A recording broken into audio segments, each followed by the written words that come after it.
Здравейте! Радваме се, че гледате това видео. Това за нас означава, че вие подкрепите нашата кауза и сте се включили в идеята да работим с ръцете си и да запазваме традициите и занаятите ни. Това е видеото за кутията с глина и всеки от вас вече притежава това кълъпче с глина. Като първото нещо, с което ние ще започнем, е да си размачкаме глината.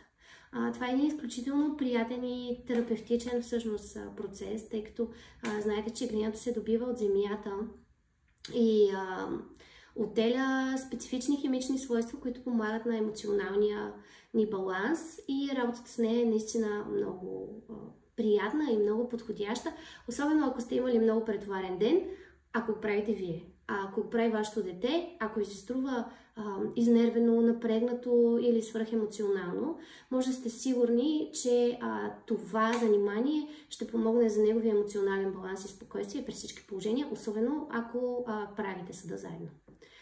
Първата ни работа, както казахме, е да омачкаме глината. След като си омачкаме глината, според големината на съда, който сте решили да направите, трябва да я разточим върху работната площ. Всеки от вас е получил 4 инструмента и една дъскичка, върху която да работи, тъй като да не зацапвате много пространството, а и след като съда е готов, има нужда да го оставите някъде да изсъхне. И работната подложка, която получавате в кутията, е идеална за това. Първата ни работа е да си разточим глината до между 7-8 мм и сантиметър трябва да е дебелината. В кутията вие ще получите и разбира се подробно описание на това какво трябва да се случи, но ние обичаме да се свързваме с вас, макар и индиректно, и затова снимаме това видео, за да си бъдем малко по-познати. Правите основата с големината, която ви е нужна. Аз сега ще започна с едно средно голямо съдче. Кълъпчето, което получавате, е достатъчно за направата на 3-4 малки съда, може би с този размер, или 2 по-едри, може и един по-голям. Ако искате да работите съда си по-дълъг и сте по-амбициозни, искате да направите по-голям обект, можете да го работите в продължение на няколко дни. Това, което е важно, е да вземете едно парцалче, да го намокрите, да завивате съда, с който работите, и след това да го завивате с един найлон. Затова всъщност и кълъпа, който получавате, е хубаво стречован, за да не влиза никакъв въздух и глината да стои в добро и пластично състояние. След като сте направили вашата основа, може да си я загладите с ето това инструментче, което имате в кутията. Няколко пъти минавате така в различни посоки. По този начин ще стане напълно гладичко. Например, нашите деца много искаха съдовете им да бъдат във форма на сърчице. Така че може да експериментирате колкото искате. Дори тези, които виждате тук до мен, са направени от тях.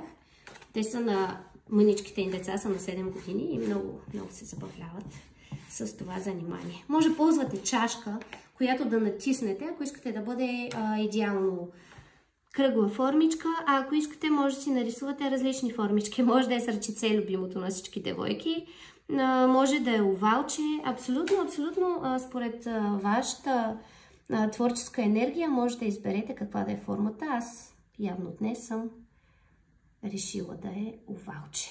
Така, можете да си го изрежете с инструмента, който сме добавили в кутията, като внимателно притискате и премахвате. Пак казвам, ако искате да е съвършено кръгличко, може да направите разрез с чашка според желаната големина. Така. Ето, моята форма ще бъде малко по-нестандартна, малко по-различна. Така, след това периодично ще ви стават и такива парченца. Обирайте си с едно парче глина и ги размачквайте. Заглаждаме отново.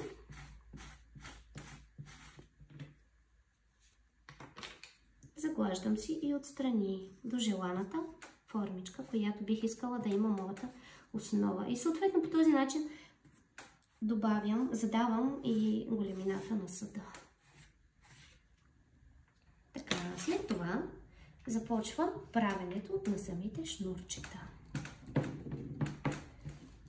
Колкото по-дълги правите шнурчетата, толкова по-голям ще става диаметъра на формата. Колкото по-късички са, толкова по-стеснен ще бъде. Може да ги редувате, да изграждате широки шнурове, след това да изграждате тесни, съответно формата на съда ще се стеснява. Това изцяло и единствено ще дължи на вашия творчески порив. Това, което е важно, е пак хубаво да размачкаме глината, да си отделим парченце. Малко по малко ще видите колко ви е нужно. До нас винаги трябва да има една чашка с вода. Това е много важно. Сега ще ви покажа и защо. Така. И започваме да си правим шнурчетата. Това също е един изключително приятен и успокояващ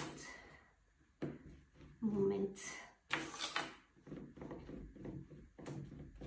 Това с водата, което казва Ема, е много важно, защото когато изсъхне някоя част от глината и стане по-трудна за мачкане, водата много й помага, както и да се слепят различните елементи един с друг. Ето сега ще покажем. Може първоначално да направите няколко шнурчета, да сте готови.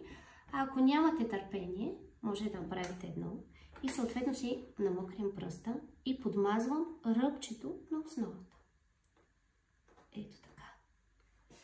После слагам шнурчето отгоре. Ако искате от основата нагоре да се разширява съда, можете леко да го сложите не съвсем отгоре, а както виждате, аз го слагам леко в страни.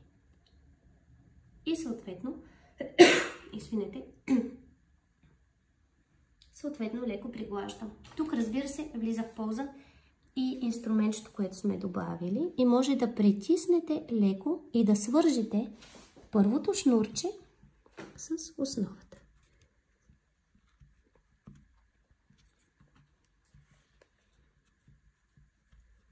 Много красиво. Със сигурност много приятно. Така, после правим следващо шнурче, разбира се.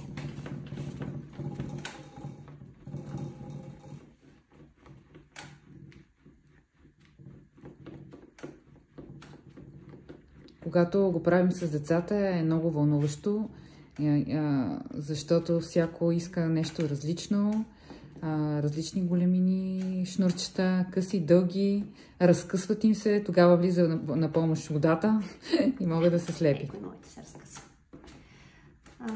В работата с глина, изобщо в творческата работа, няма как човек да сбърка. Винаги е забавно, винаги е приятно. И дори нещо не се получи от първия път, просто бъдете спокойни и се забавлявайте. Ще се получи от втория, от третия. Ще се научим да бъдем по-постоянни и по-търпеливи. И когато човек е успял да създаде нещо с ръцете си и го вижда как то стои в дома му и го прави по-красив, по-смислен, по-пълноценен и обекта, който ползвате за декорация, има послание, ви носи едно по-специфично усещане и самочувствие, особено на децата, тъй като за тях е важно да виждат обектите, които са създали. След малко ще ви покажем и готовите съдове.